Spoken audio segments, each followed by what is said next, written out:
Hello viewers, आप देख रहे हैं नॉलेज वाइब्स। आज फिर एक नए प्रैक्टिस सेट के साथ हम आप लोगों के सामने हैं। लेकिन इस नए प्रैक्टिस सेट को शुरू करने से पहले पिछले वीडियो में पूछा गया क्वेश्चन था कि दो देशों के मध्य व्यापार होता है क्योंकि वस्तुओं की दुर्लभता होती है, या लागतों में निरपेक्ष अंतर होता है, या लागतों में तुलनात्मक अंतर होता है, या फिर लागतों में समान अंतर होता है। यहाँ पर ऑप्शन नंबर सी आपका सही आंसर होगा। वर्तमान समय में जो विदेशी व्यापार होता है वो तुलनात्मक लागत अंतर के कारण होता है। इस सिद्धांत का प्रतिपादन डेविड रिकार्डो द्वारा किया गया था। फिर अब आज की वीडियो पर आते हैं। आज का पहला क्वेश्चन है कि क्षेत्रीय ग्रामीण बैंक को पहली बार किस वर्ष स्थापित किया गया। ऑप्शन है 1960, 1975, 1971 और 1980। इस क्वेश्चन का सही आंसर है 1975। ऑप्शन नंबर सी सही है। क्षेत्रीय ग्रामीण बैंकों को पहली बार 1975 में ही स्थापित किया गया था। कृषि, व्यापार, वाणिज्य तथा ग्रामीण क्षेत्रों में अन्य उत्पादक गतिविधियों के लिए और विशेष रूप से छोटे और सीमांत किसानों या खेतीहार मजदूरों, दस्तकारों और छोटे उद्यमियों के लिए और उनसे संबंधित मामलों के लिए ऋण की अन्य सुविधाओं के विकास के उद्देश्य से क्षेत्रीय ग्रामीण बैंकों की स्थापना सन 1975 में की गई थी। अगला क्वेश्चन है कि भारत में निम्नलिखित में से किसका भाग कृषि और संबद्ध गतिविधियों में ऋण वितरण में सर्वाधिक है। तो यहाँ पर जो आपका सही आंसर होगा वो होगा वाणिज्यिक बैंक। वाणिज्यिक बैंक ही कृषि और संबद्ध गतिविधियों के लिए सबसे ज़्यादा ऋण उपलब्ध कराते हैं। इसके बाद हमारा अगला क्वेश्चन है, ये एक वक्तव्य है और इस वक्तव्य के आधार पर आपको बताना है कि ये किस प्रकार के बैंक हैं। तो ये बैंक आरबीआई के अधिनियम 1934 की दूसरी अनुसूची में प्रविष्ट हैं और इनके भुगतान की गई पूंजी और समग्र आरक्षित पूंजी का मान 5 लाख रुपए से कम नहीं है। ये आरबीआई को संतुष्ट करते हैं कि उनके कार्यों से जमाकर्ताओं के हित साधे जाते हैं और कौन से बैंक की संदर्भित करते हैं, ये आपको बताना है। तो देखिए, आपको सिर्फ एक ही लाइन पर अपना जो ध्यान है वो कंसंट्रेट करना है, वो है दूसरी अनुसूची में प्रविष्ट।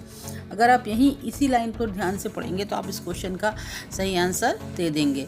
यहाँ पर ऑप्शन दे रखे हैं अनुसूचित बैंक, सहयोगियों के साथ state bank, Punjab national bank और इंपीरियल बैंक। यहाँ पर ऑप्शन नंबर ए यानी अनुसूचित बैंक आपका सही आंसर है। अनुसूचित बैंक वो बैंक होते हैं जो रिजर्व बैंक की दूसरी अनुसूची में होते हैं, या फिर इसको जो शेड्यूल बी या लिस्ट बी भी कहते हैं, जिनकी प्रदत्त पूंजी और आरक्षित कोष का योग कम से कम 5 लाख रुपए के बराबर होता है। इसके बाद अगला क्वेश्चन है, निम्नलिखित में से कौन सी भारत की सबसे पुरानी वित्तीय संस्था है। जो वित्तीय संस्थाएं हैं इनका स्थापना वर्ष से मिलान करने के लिए भी अक्सर आ जाता है। तो सबसे पहले इनके स्थापना वर्ष देख लीजिए। जो यूटीआई है यानी यूनिट ट्रस्ट ऑफ इंडिया, ये 1963 एक्ट के अकॉर्डिंग बनी है। उसके बाद है आपका IDBI industrial credit and development bank of India, 1964 में बनी है। इसके बाद आपका आईसीआईसीआई, ये सबसे नवीन है इन चारों में। इसका फुल फॉर्म होती है industrial credit and investment corporation, ये 1994 में अस्तित्व में आई। और नीचे लिखा हुआ है आईएफसीआई, इसकी फुल फॉर्म होती है industrial finance corporation of India, ये 1948 में जो है ये अस्तित्व में आई। इन चारों ऑप्शंस के अकॉर्डिंग यहाँ पर जो सबसे पुरानी वित्तीय संस्था है वो है ऑप्शन नंबर डी, आईएफसीआई। अगला है कि 14 बैंकों का राष्ट्रीयकरण कब हुआ था। देखिए 1969 में 19 जुलाई को 14 बैंकों का राष्ट्रीयकरण हुआ था और इनमें वो बैंक शामिल थे जिनकी पूंजी 50 करोड़ रुपए से अधिक थी। यहाँ पर ऑप्शन नंबर बी सही है और इस समय मात्र 12 बैंक ही राष्ट्रीयकृत हैं। वर्तमान समय में अगर पूछा जाए तो 12 बैंक ही नेशनलाइज्ड बैंक हैं इंडिया में। इसके बाद अगला क्वेश्चन है कि लघु उद्योगों को वित्त की शीर्ष संस्था है, यानी जो स्मॉल इंडस्ट्रीज़ हैं उनको जो ऋण उपलब्ध कराया जाता है तो वो सबसे ज़्यादा किसके द्वारा उपलब्ध कराया जाता है। तो यहाँ पर आपके ऑप्शन दे रखे हैं IDBI, इसके बाद है आपका SIDBI, ICICI या फिर है आपका नाबार्ड। तो देखिए जो सिडबी है वो जो लघु उद्योग हैं उनको ऋण मुहैया कराने वाली शीर्ष संस्था है। सिडबी का फुल फॉर्म ही होता है कि small industries development bank of India, और इसकी स्थापना जो है ये 2 अप्रैल 1990 में संसद के एक अधिनियम के तहत हुई और इसका मुख्यालय लखनऊ में है। सूक्ष्म लघु और मध्यम उद्योगों के लिए ऋण प्रवाह को सुगम और सुदृढ़ बनाना तथा MSME परितंत्र की वित्तीय एवं विकास संबंधी कमियों को पूर्ति करना सिडबी का लक्ष्य है। MSME का मतलब होता है सूक्ष्म लघु और मध्यम उद्योग, और इसका सही आंसर आपका हो जाएगा सिडबी, ऑप्शन नंबर बी। इसके बाद नेक्स्ट क्वेश्चन है कि निम्नलिखित में से कौन सी नई वित्त पोषण एजेंसी सूक्ष्म एवं लघु व्यापार के लिए वित्त मुहैया कराती है। तो यहाँ पर ऑप्शन दे रखे हैं सिडबी, मुद्रा, नाबार्ड, किसान क्रेडिट कार्ड। देखिए जो मुद्रा है ये करेंसी से यहाँ पर नहीं है, इसका मतलब मुद्रा एक स्कीम है जिसकी फुल फॉर्म होती है micro units development and refinance agency limited. मुद्रा को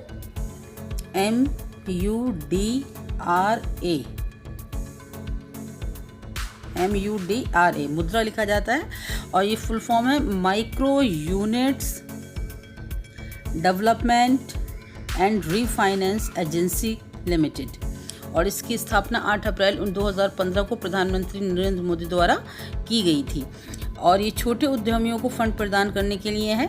और यहाँ पर सही ऑप्शन आपका हो जाएगा ऑप्शन नंबर बी, मुद्रा। नेक्स्ट है निम्नलिखित में से कौन सी 3 स्तरीय सहकारी ढांचे की मध्यवर्ती कड़ी है। ऑप्शन है राज्य सहकारी बैंक, केंद्रीय सहकारी बैंक, प्राथमिक कृषि ऋण समितियां या फिर नाबार्ड। तो देखिए यहाँ पर ऑप्शन नंबर बी आपका सही होगा, केंद्रीय सहकारी बैंक। केंद्रीय सहकारी बैंक 3 स्तरीय सहकारी ढांचे की मध्यवर्ती कड़ी है, यानी जो सहकारी ऋण ढांचा है उसकी 3 कड़ियाँ होती हैं। बीच वाली केंद्रीय सहकारी बैंक है, और भारत में सहकारी बैंक ऋण वितरण एवं जमा संग्रहण की महत्वपूर्ण भूमिका निभाता है। और भारत में सहकारी बैंकों को 3 स्तर पर, यानी ग्राम स्तर पर प्राथमिक सहकारी समितियां हो गई, जिला स्तर पर केंद्रीय सहकारी बैंक समितियां हो गई, और उच्च स्तर पर राज्य स्तर का राज्य सहकारी बैंक हो गया। केंद्रीय सहकारी बैंक को जिला सहकारी बैंक कहकर भी संबोधित किया जाता है। इसके बाद आपका अगला क्वेश्चन आता है क्वेश्चन नंबर 9। सेबी को निम्नलिखित में से उक्त मत के साथ सुमेलित किया जा सकता है, सुमेलित करें। यानी सेबी का जो अधिकार क्षेत्र है वो कहाँ होगा, ये मुद्रा बाजार में विनियमन का है, या फिर इसका उद्देश्य पूंजी बाजार का विनियमन है, वस्तु बाजार का विनियमन है, या उपयुक्त सभी।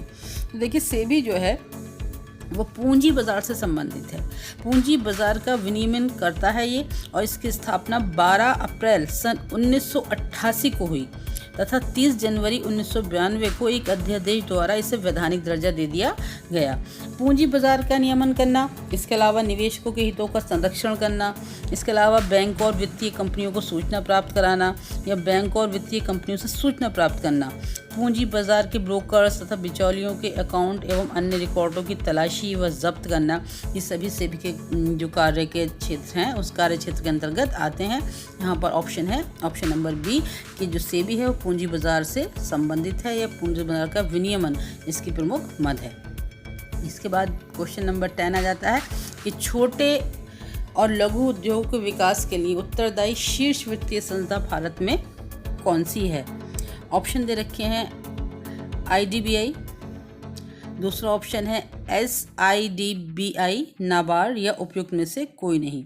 तो देखिए सिडबी ही यहाँ पर सही ऑप्शन है, यानी SIDBI, ऑप्शन नंबर बी यहाँ पर सही होगी, क्योंकि सिडबी भारत में छोटे और लघु विकास उद्योग जो हैं, छोटे और लघु उद्योगों के विकास के लिए शीर्ष वित्तीय संस्था है।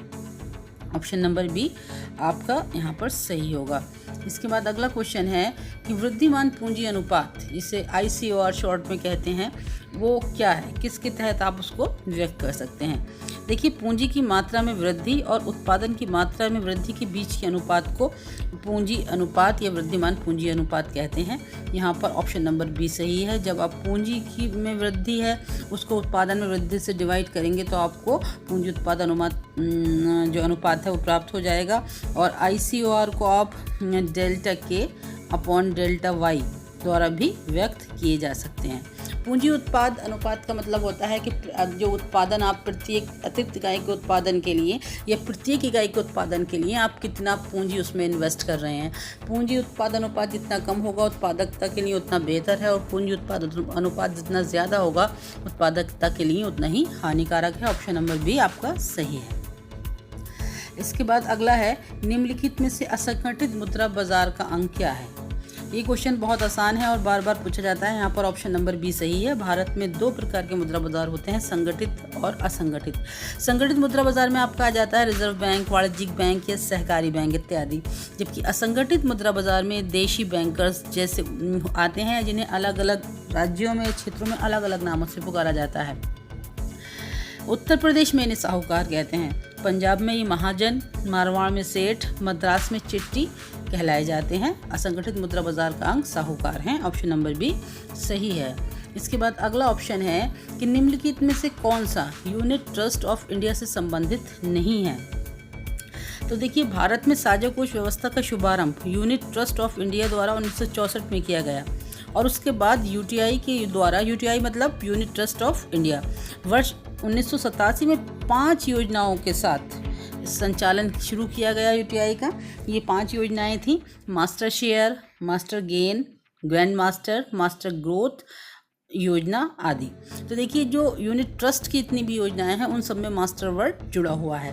तो यूनिट ट्रस्ट से जब आपका क्वेश्चन आता है, उस योजनाओं के बारे में पूछा जाता है, तो 5 में 4 ही ऑप्शन होंगे, जिसमें भी मास्टर शब्द ऐड ना हो वो आपका आंसर होगा। यहाँ पर केनगंगा आपका सही आंसर है।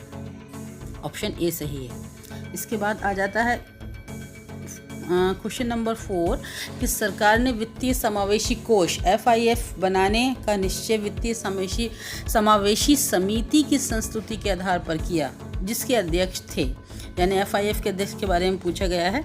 तो देखिए, आंसर तो यहाँ पर सी सही है। सी रंगराजन इसके अध्यक्ष थे। लेकिन जो वित्तीय समायोजन का मतलब होता है, जो वित्तीय व्यवस्था है भारत की, बैंकिंग वगैरह जो भी है, वो समाज के अंतिम व्यक्ति तक पहुँचाना, इसी का मतलब है वित्तीय समावेशन या वित्तीय। और किसी भी चीज़ का जब समावेशन किया जाता है, विकास का समावेशन की बात आप करें, तो समावेशन वर्ड का जो मतलब होता है वो यही होता है कि समाज के अंतिम व्यक्ति तक उन सुविधाओं को पहुंचाना जिनके बारे में बात की जा रही है। सरकार ने वित्तीय समावेशी कोष बनाने का निश्चय वित्तीय समावेशी समिति की संस्तुति के आधार पर किया, और जिसके अध्यक्ष थे सी रंगराजन। इस बात को आपको ध्यान में रखकर चलना है। इसके बाद हमारा अगला क्वेश्चन आता है कि बैंक दर क्या है। तो देखिए, बैंकों द्वारा दिए गए ऋणों के लिए ब्याज की दर होती है, या फिर ये बैंकों द्वारा प्राप्त जमा पर दिए गए ब्याज की दर होती है, या फिर ये बैंक को देश के केंद्रीय बैंक से प्राप्त वित्तीय सहायता पर जो ब्याज दर देनी होती है वो होती है। सरकारों द्वारा केंद्रीय बैंक के लिए ऋणों पर भुगतान की गई ब्याज दर है।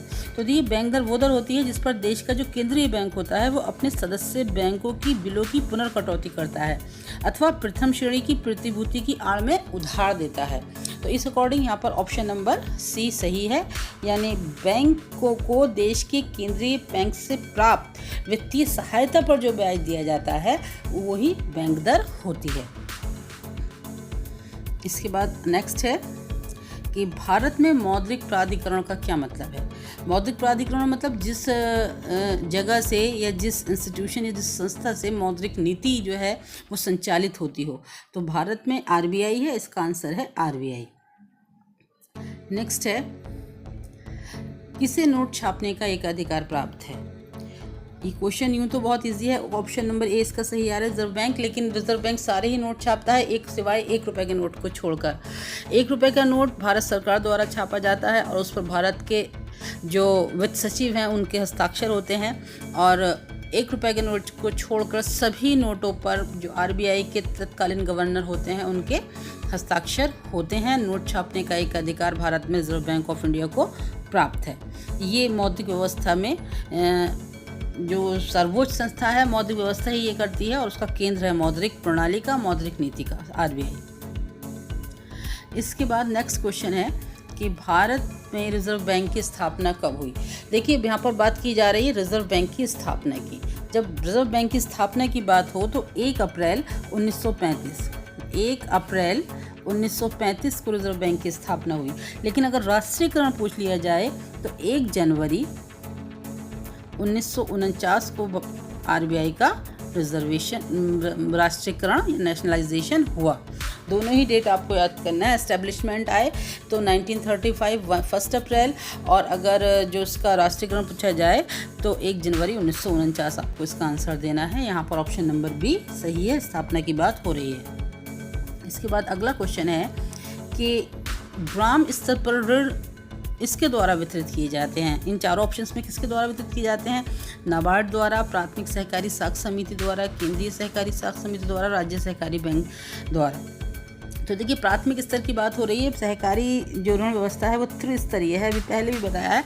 जो ग्रामीण स्तर पर है वो प्राथमिक सहकारी साख समितियाँ संचालन करेंगी ऋण का, और जिला स्तर पर केंद्रीय सहकारी बैंक, जिन्हें केंद्रीय सहकारी बैंक या जिला सहकारी बैंक के नाम से भी जाना जाता है, और राज्य स्तर पर राज्य सहकारी बैंक। नाबार्ड का संबंध कृषि से है, तो यहाँ पर आपका ऑप्शन नंबर बी सही होगा। इसके बाद हमारा क्वेश्चन नंबर 20 कि नाबार्ड की मुख्य भूमिका क्या है? आरबीआई का प्रतिनिधि के रूप में काम करता है, ग्रामीण साख संचालन में काम करता है, या फिर औद्योगिक साख संचालन करता है, निर्यात साख सुविधाओं में। तो देखिए नाबार्ड ग्रामीण ऋण ढांचे की एक शीर्ष संस्था है। ये एक शीर्ष संस्था के रूप में अनेक वित्तीय संस्थाओं को पुनर्वित्त सुविधाएं प्रदान करता है, जो ग्रामीण क्षेत्रों में उत्पादक गतिविधियों के विस्तृत क्षेत्रों को बढ़ावा देने के लिए ऋण देती है। यहाँ पर आपका ऑप्शन नंबर बी जो है आपका सही है। और लास्ट में एक क्वेश्चंस आपके लिए। इस क्वेश्चंस का आप जो आंसर है वो कमेंट के रूप में हमें बताएं। हम नेक्स्ट वीडियो में इसको डिस्क्राइब करेंगे कि निम्नलिखित में से किसे विकास बैंक कहेंगे? प्रादेशिक सहकारी बैंक को, बैंक ऑफ मदुरा को, स्टेट बैंक ऑफ पटियाला को, या प्रादेशिक वित्तीय निगम को? इन चारों में से कौन सा ऑप्शन सही होगा? तो ये था आज का हमारा वीडियो अगर पसंद आई हो तो वीडियो को लाइक और सब्सक्राइब करें, और वीडियो को पूरा ज़रूर देखा करें, और हमारे चैनल को सब्सक्राइब करना भी ना भूलें। Thank you.